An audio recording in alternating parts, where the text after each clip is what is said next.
Member for Burnaby North. Well, thank you, Mr. Speaker, and thank you to the member opposite. It really kind of underlines the disconnect we have in our views of self-help kits. We have just last week introduced legislation to eliminate the Employment Standards self-help kit.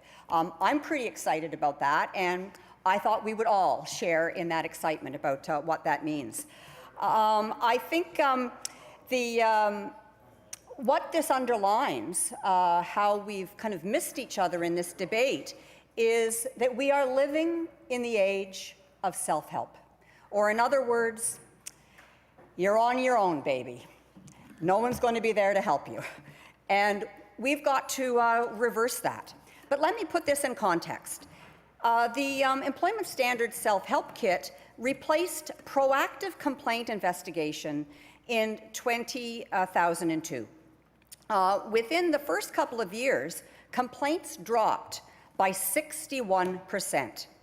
And it defies logic to suggest that all of a sudden bad employers started treating their employees more fairly.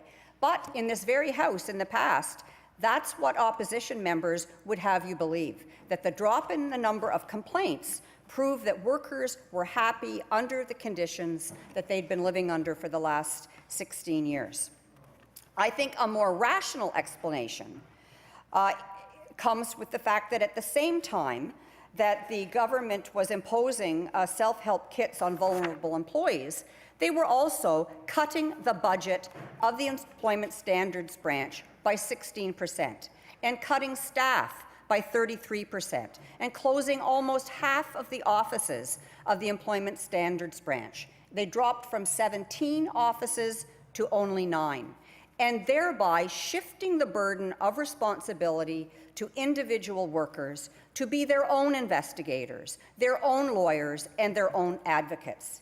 It was a way to get them to shut up and go away, and to put up with whatever treatment an employer happened to be dishing out. We'll never know how many workers took one look at that kit and just gave up. We'll never know how much was stolen from employees in wage theft.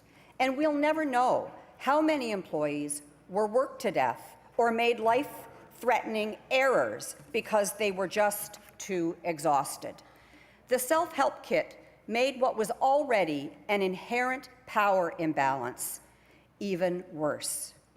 So why would the previous government have introduced the self-help kit? That was what I was hoping to find out today.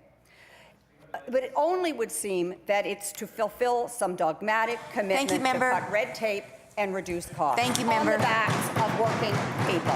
Thank you. Thank you, member.